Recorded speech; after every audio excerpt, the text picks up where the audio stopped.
What if the perfect world is the most dangerous lie of all? What if the real lesson of The Boy and the Heron isn't about fantasy, but about how to live with pain, with change, and with the quiet courage to let things end? This isn't just another Ghibli breakdown, it's about what Miyazaki is saying to us and to himself through Mahito's journey. Mahito's story begins in loss. His mother dies in a fire, an image so vivid it scars the rest of his life. Before he can even grieve, his father remarries his mother's younger sister, Natsuko. They move to the countryside where the stillness of the fields feels too quiet to bear. The air hums with cicadas, the house itself is heavy, like grief has soaked into its walls. Natsuko is kind, but Mahito can't look at her without remembering what he lost. His anger isn't loud, it just lingers, trapped under his skin. Then comes the heron, a tall, gray bird that seems to mock him from the treetops.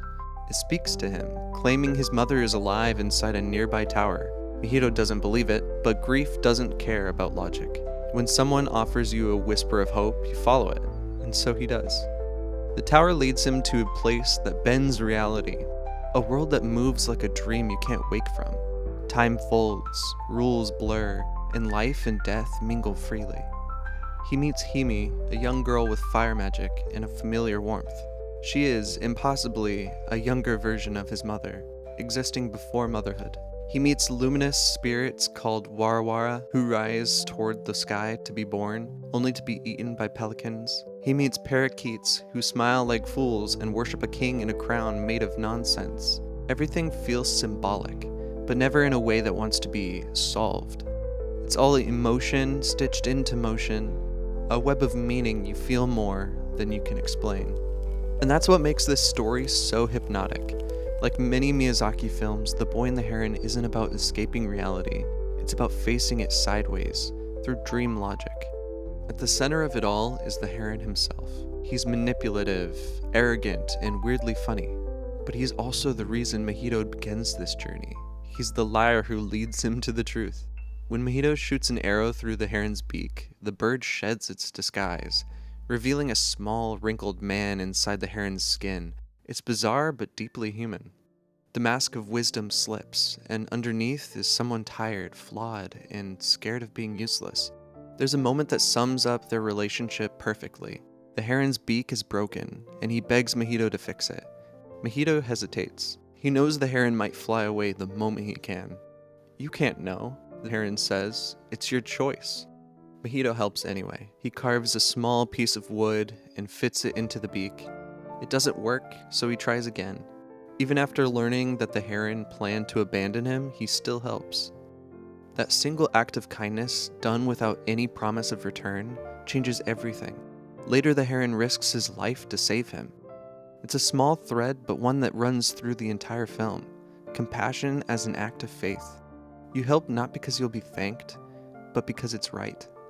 Himi's presence is another thread. She's a younger version of Mahito's mother, but she's also his guide toward acceptance. With her, Mahito learns that love isn't something you lose. It's something that evolves. Accepting Himi doesn't mean letting go of his real mother. It means understanding that grief and love can exist side by side. Through her, he learns to forgive Natsuko, his stepmother, who's also mourning in her own quiet way. Healing, the film reminds us, isn't about replacing what's gone. It's about growing your heart big enough to hold what remains. The world itself reflects this same contradiction. The island looks beautiful, but is built on graves. Literally. Mahito's great-uncle created it by stacking white stones he called tombstones. Every few days, he must keep stacking them, or the world collapses. It's perfect but suffocating, held together by obsessive control. The great-uncle has been trying to build a place without pain, but perfection becomes a kind of rot. You can't stop time without killing what makes life move. Even the creatures here tell a story about survival. The pelicans that devour the Warawara seem monstrous until one collapses. Bloodied and dying, we were brought here, it says. There's no food, it's either starve to death or be burnt alive. Mahito listens. He buries the pelican after it dies. That moment, burying a monster, is his first real act of empathy. The film doesn't excuse cruelty, but it teaches us to look deeper. Sometimes the villain is just someone who's been starving too long. The parakeets, on the other hand, represent something uglier, consumption disguised as joy. They're colorful, loud, and terrifying. They hide knives behind their backs and worship a tyrant who wants to control everything. It's humanity at its worst. Childish, greedy, and proud of it. The parakeets aren't hungry like the pelicans. They're gluttons. They consume for the thrill of it. They're what happens when desire loses direction. When Mahito finally meets his great-uncle, the man offers him a choice. "You can inherit my world," he says, handing him a handful of pure white stones. "These are untainted. Build your own tower. Create a perfect world." It's tempting, especially for someone who's lived through loss. Who wouldn't want to build a world where no one gets hurt again?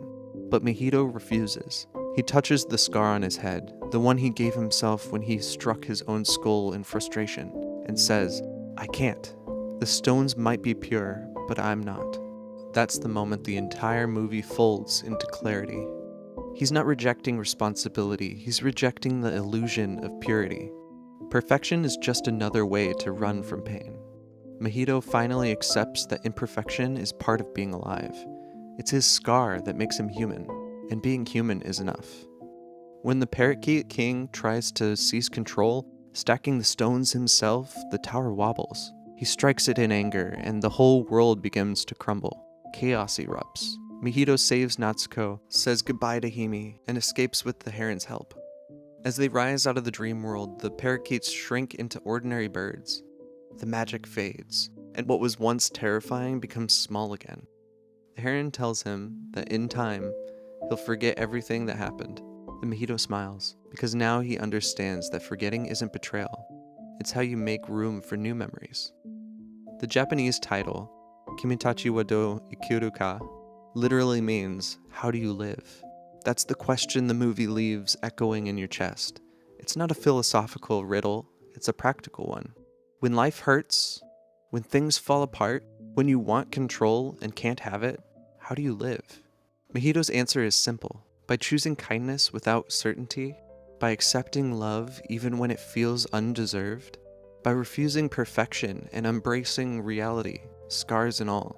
And that question doesn't just apply to Mahito, it applies to Miyazaki himself.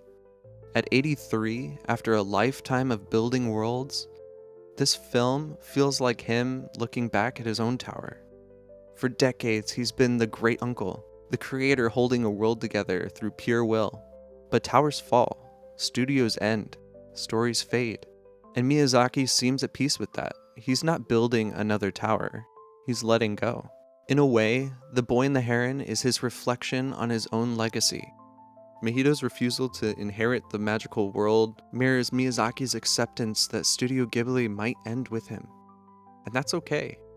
His worlds don't need to last forever to matter. They've already changed us. Maybe he's ready to see what new worlds others will build. When Mahito walks away from the tower, when he looks back at the fading light, it's Miyazaki saying goodbye. Not just to animation, but to control, to certainty, to the idea of immortality through art. The Heron who once mocked him calls him friend. The last thread ties itself quietly. That's the beauty of this story. It doesn't tie everything up perfectly. It leaves loose threads, just like life does. Threads of grief, of kindness, of imperfection that never really end. They just keep weaving into new stories. And that's fitting, because every Miyazaki film, every Ghibli world, connects to the next through these invisible strands of love and loss. Loose threads remind us that endings are just the start of something new. So when the film fades out and Mahito steps back into the world, the real world, you can feel that quiet truth settle in. Life is not about avoiding pain. It's about walking through it with a peaceful heart. That's what Mahito learns. That's what Miyazaki leaves us with. And maybe that's what we all have to figure out in our own way. How do you live?